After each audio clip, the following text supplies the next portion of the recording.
la Genèse. Le Seigneur vit que la méchanceté de l'homme était grande sur la terre, et que toutes les pensées de son cœur se portaient uniquement vers le mal à longueur de journée. Le Seigneur se repentit d'avoir fait l'homme sur la terre. Il s'irrita en son cœur et il dit, Je vais effacer de la surface du sol les hommes que j'ai créés, et non seulement les hommes, mais aussi les bestioles et les oiseaux du ciel, car je me repens de les avoir faits. Mais Noé trouva grâce aux yeux du Seigneur. Le Seigneur dit à Noé, Entre dans l'arche, toi et toute ta famille, car j'ai vu qu'au sein de cette génération, devant moi tu es juste. De tous les animaux purs, tu prendras 7 mâles et 7 femelles. Des animaux qui ne sont pas purs, tu en prendras 2, un mâle et une femelle.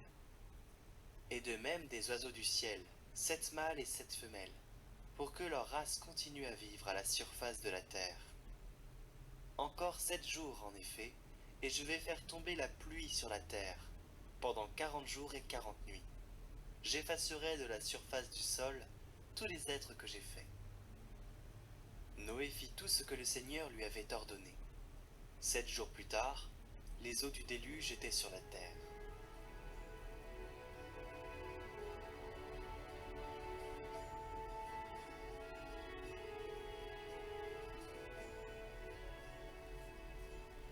Le Seigneur bénit son peuple en lui donnant la paix. Rendez au Seigneur, vous les dieux, rendez au Seigneur gloire et puissance. Rendez au Seigneur la gloire de son nom. Adorez le Seigneur éblouissant de sainteté. La voix du Seigneur domine les eaux. Le Seigneur domine la masse des eaux. La voix du Seigneur dans sa force, voix du Seigneur qui éblouit. Le Dieu de la gloire déchaîne le tonnerre, et tous dans son peuple s'écrient Gloire. Au déluge, le Seigneur a siégé. Il siège, le Seigneur. Il est roi pour toujours.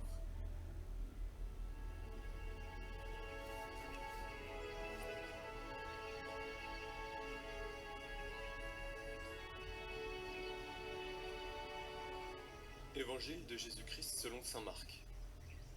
En ce temps-là, les disciples avaient oublié d'emporter des pains. Ils n'avaient qu'un seul pain avec eux dans la barque. Or, Jésus leur faisait cette recommandation. Attention, prenez garde au levain des pharisiens et au levain d'Hérode. Mais ils discutaient entre eux sur ce manque de pain. Jésus s'en rend compte et leur dit, Pourquoi discutez-vous sur ce manque de pain? Vous ne saisissez pas? Vous ne comprenez pas encore? Vous avez le cœur endurci? Vous avez des yeux et vous ne voyez pas? Vous avez des oreilles et vous n'entendez pas? Vous ne vous rappelez pas? Quand j'ai rompu les 5 pains pour 5000 personnes, combien avez-vous ramassé de paniers pleins de morceaux? Ils lui répondirent, 12. Et quand j'en ai rompu 7 pour 4000, combien avez-vous rempli de corbeilles en ramassant les morceaux? Ils lui répondirent, 7.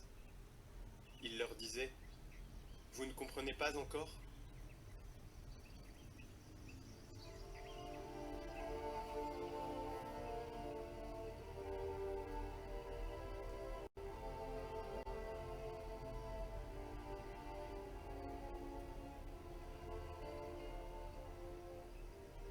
Cette requête de Jésus est toujours actuelle.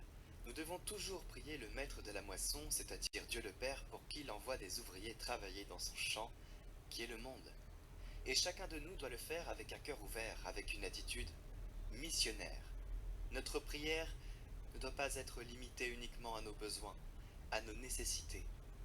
Une prière est véritablement chrétienne si elle possède également une dimension universelle. Et comment se termine ce passage? Les 72 revinrent tout joyeux. Il ne s'agit pas d'une joie éphémère qui jaillit du succès de la mission. Au contraire, c'est une joie enracinée dans la promesse, dit Jésus. Que vos noms se trouvent inscrits dans les cieux. Par cette expression, il entend la joie intérieure, la joie indestructible qui naît de la conscience d'être appelé par Dieu à suivre son Fils, c'est-à-dire la joie d'être ses disciples.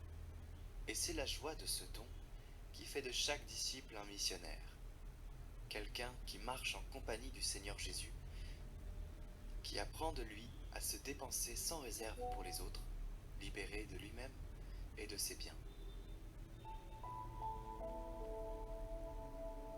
retrouver la vidéo du parcours pré-carême pour se préparer au carême avec le thème du jeûne en lien en haut à droite et en description.